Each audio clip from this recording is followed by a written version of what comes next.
I want to start to really focus on this whole business of enlightenment, because that's the attraction for most people, you know. I mean, when you hear this word enlightenment and you hear the idea of self-realization, you know, which is another way of talking about enlightenment, you know, realizing the self, being what you actually are, the natural state, sahaja.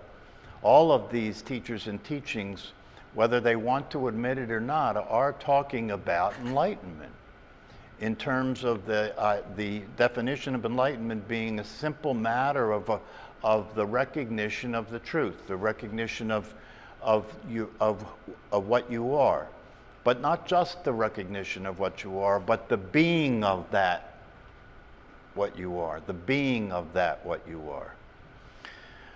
So one of the notes that I wrote when I was contemplating this today, to try and point, because I want to try and point to what goes on that results in your living as though you're not enlightened. I want to point to what goes on that results in your having a typical human experience which involves suffering.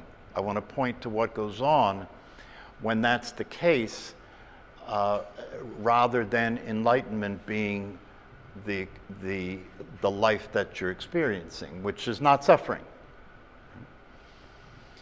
So, self-realization is a recognition, not an acquisition. Self-realization is a recognition, not an acquisition. Right? The way that it gets heard when enlightenment is spoken of by almost everyone is it gets heard by the person. And when the person hears it, the person considers it to be an acquisition.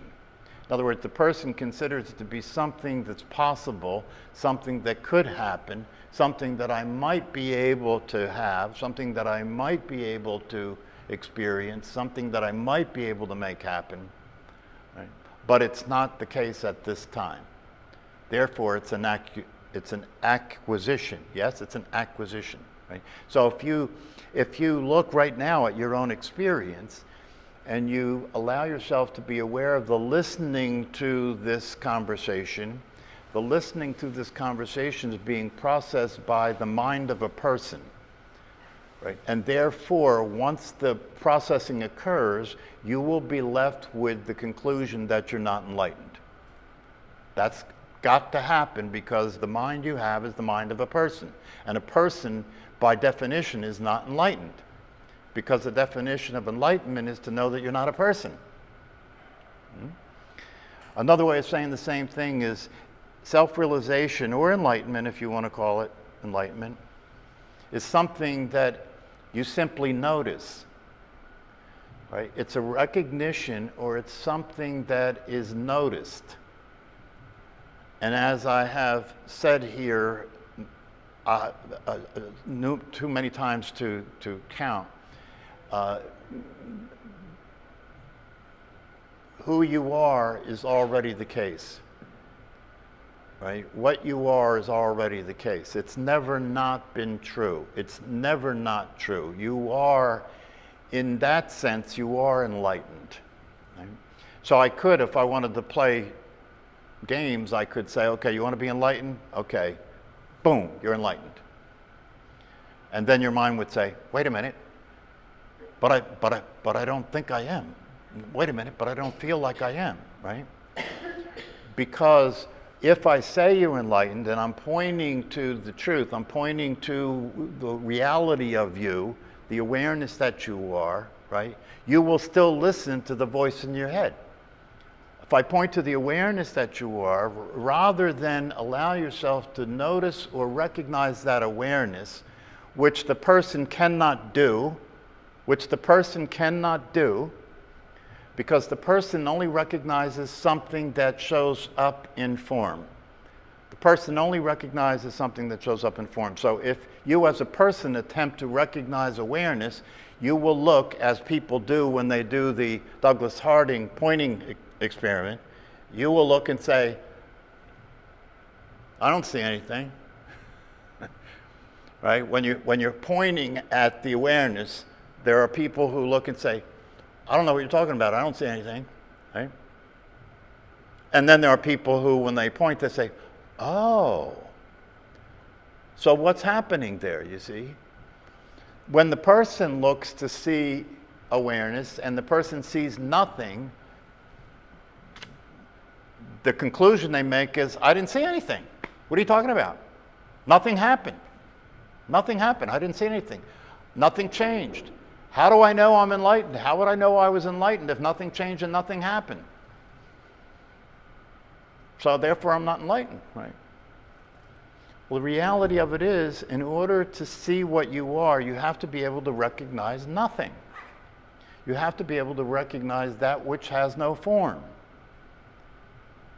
And it is possible to recognize that, but the trick for recognizing that which has no form is that it can't be recognized by a person. It can only be recognized by what? Awareness itself. Only possible way that it can be seen or recognized is if it recognizes itself. And the recognition that it has of itself is not like the recognition that a person has of anything, because the recognition it has of itself, is it recognizes itself. Why? How does it recognize itself? How does awareness recognize itself? The person cannot recognize awareness. And the reason that's the case is, first of all, there's no person, right? First of all, there's no person. And even if there was a person trying to recognize awareness, it would try to recognize awareness the way it tries to recognize anything, right? And when it tries to recognize something that has no form, it says, there's nothing there. What are you talking about, right? That's the way the person lives. That's the way the person is. Right?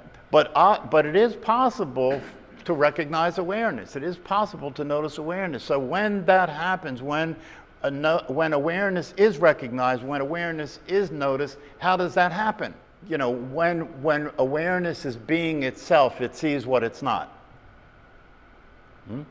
When awareness is being itself, it sees what it's not. It sees that it's not a person. Right?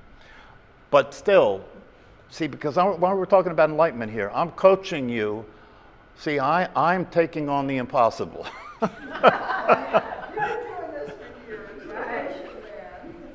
I'm taking on the impossible. I am operating with the assumption that it is possible for anybody to be enlightened, right? But in order to do that, I want to really break this down, okay? So we've already concluded that it's not an acquisition. It's not something that's going to happen, right? It's not something that involves change, right? It's already the case, right? So now it's already the case, and we've established that awareness is what recognizes itself. A person cannot recognize, are you with me? A person cannot recognize awareness. Only awareness can recognize itself. How does it do that? When awareness recognizes itself, what happens? How does that occur? Yes. I mean, this whole process would be a waste of time unless I understood that the same way Einstein came up with the theory of relativity, you can come up with this. Because the answer to the question is not going to come from your mind. But you're not your mind. So the answer to the question is possible, but only if you're open-minded, only if you're willing to have it come into your awareness, not from your mind, not from your conditioning. See, the problem with these questions and these answers is the obviousness of it is so blatant, right, that you can't stop looking through it to try and answer the question. The obviousness of who you are is so blatant that you ignore it, don't you? It's so blatant that you look through it all the time and never see it, never notice it. It recognizes itself naturally. It's not doing it because it has to do it. It recognizes itself naturally, right? But for sake of not extending this to your next lifetime, it's being itself. It recognizes itself because it's being it. And this is a clue to enlightenment for you. Enlightenment is not something that has to happen, it's already the case. So how do you be enlightened? Enlightenment is not something that has to happen, it's already the case. So how do you be enlightened? By being enlightened. Now, if that's the case, how you be enlightened is by being enlightened, then you should still be saying to me, yes, Doc, but that's not the way it is occurring for me. I still feel like a jerk. I still feel like a person. I still, so what's happening that's happening? Because you could say, okay, I got it. The way to be enlightened is to be enlightened. So I'm going to be enlightened. What's that mean? I'm going to be awareness. I'm going to be awareness. I am awareness. So how could that be difficult? I am awareness. I don't have to do anything different. I am awareness. I'm going to be awareness. That the person is hijacking the experience. Exactly. Exactly. See, you can be awareness, right? But the voice in your head will get your attention immediately after that. And once it gets your attention, you're in a person. You're being a person. So the way to be enlightened is to be enlightened, but that being enlightenment has to be practiced in terms of noticing the person and not being the person. So the way to be enlightened is not to be the person. But your brain has been conditioned to be the person. You've been practicing being the person. You have a bad habit of being the person. Right? You don't know how to be without thinking, do you? No. And you're convinced that you can't exist without thinking, which is not the case. You do exist without thinking. In fact, what you are never thinks. What you are is the awareness of thought. Right? What you are is the awareness of thought, right? Yeah, okay. How are you? Good question. Perfect question. See, we're onto something here, right? How do you live in the day-to-day world if you're being awareness? How does awareness live in the world? Awareness is nothing. Awareness has no form, right? How does it live in the world? Awareness doesn't live, it doesn't exist in time. It doesn't exist in space. How do you be in the world as awareness? Perfect question, right? And here's the answer. You be an enlightened person. You be an enlightened person. What's an enlightened person? An enlightened person is a person that knows they're not a person. So nothing changes. You still be a jerk. You still do the stuff you do in the world. You'll get better at it a lot faster because you won't be limited anymore. You won't be identified with the body. You won't be identified with your conditioning anymore. So, there'll be quantum leaps in your effectiveness. You'll be able to start loving the people you love instead of treating them like they're the enemy. Right? And that'll happen very quickly when you are still being the person, knowing you're not the person. That's enlightenment. An enlightened person is a person that knows they're not a person. Right? And so an enlightened person is like an actor playing a role. See, when you're an enlightened person, you're playing yourself in life instead of being that. You're playing the character that you are instead of thinking you are the character. And because you're playing the character you are instead of thinking that you are the character, it's very easy to make adjustments to your character. But if you think you are the character, right, then it's very difficult to make adjustments to the character, right, because you're trying to change the system from within the system. But if you know you're not the character, you can change the system from outside the system. Very easy. So this is, I'm giving you, this stuff is like right off the press. I'm giving you hot inside information about enlightenment that makes enlightenment readily available, but only if, and this is where meditation comes in, but only if your ability to consistently pay attention as awareness to what's not you, That's the only way you can live as an enlightened being, is to be able to consistently pay attention to what is not you. Well, the invitation that Muji does is neti neti, right? The invitation that Muji does is neti neti, because anything that you can think you are, you're not.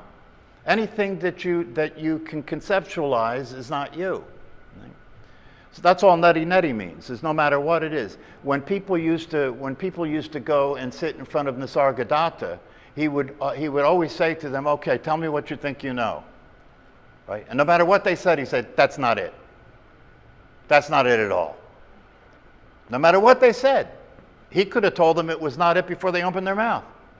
Because the only thing they could possibly do is speak in terms of concepts. And what he was trying to get across is, you've got to get out of conceptualizing what you are and what is true. You've got to get beyond conceptualizing what you are and what is true. And yet the concepts are all we have, right? So the concepts can still be used to point at it. That's what I'm doing when I'm speaking right now, the things that I'm saying. When I say that the way consciousness recognizes itself is by being itself, that's a concept. But that concept can be used to see what it's talking about. And only when you see what it's talking about will it make a difference. Otherwise, you're just a smart rat. Otherwise, you have the right answers, but your life sucks. That's what ignorance is. Ignoring the truth, ignoring the obvious is ignorance. Being completely caught up in the consensual lie. Being completely caught up in the consensual reality that isn't real. Completely caught up in it. You're born into a world that's already going on and living in a dream, and so you have no choice but to become part of the dream and become another dreamer dreaming the dream. You have no choice. But by definition, if it's a dream, it must be possible to wake up. And waking up simply means that you see things as they are. You see who you are for what it is. You see what you're not for what it is. That doesn't mean you get to stop playing the game. You can be better at playing the game because you know the truth. You have nothing to lose. You can be better at playing the game because you know the truth. You have nothing to lose. You can risk yourself. You can risk your heart. You can accept that you can't truly, completely be intimate and love life and love other people without being hurt. But that doesn't matter. Because you're willing to be hurt.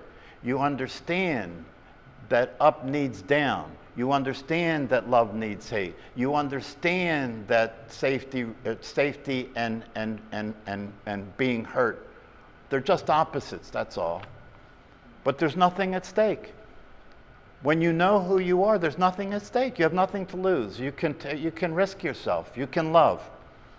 You can experience an unconditional relationship with life. An unconditional relationship with life. There is nothing about life that you have any resistance to. Nothing about life that you don't love. You love life. You know why you love life? It's the same reason why you love yourself. See, but here's the deal, right? When you really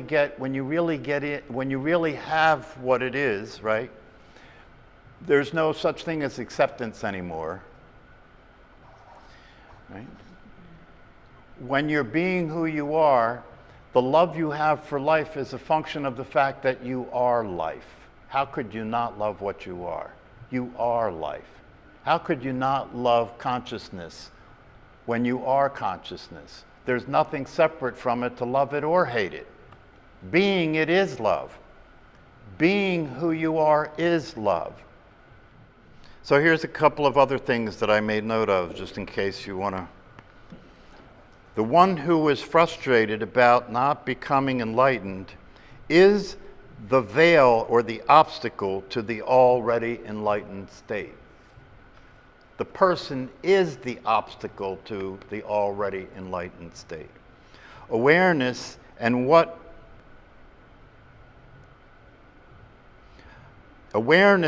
there is to be aware of is the same thing.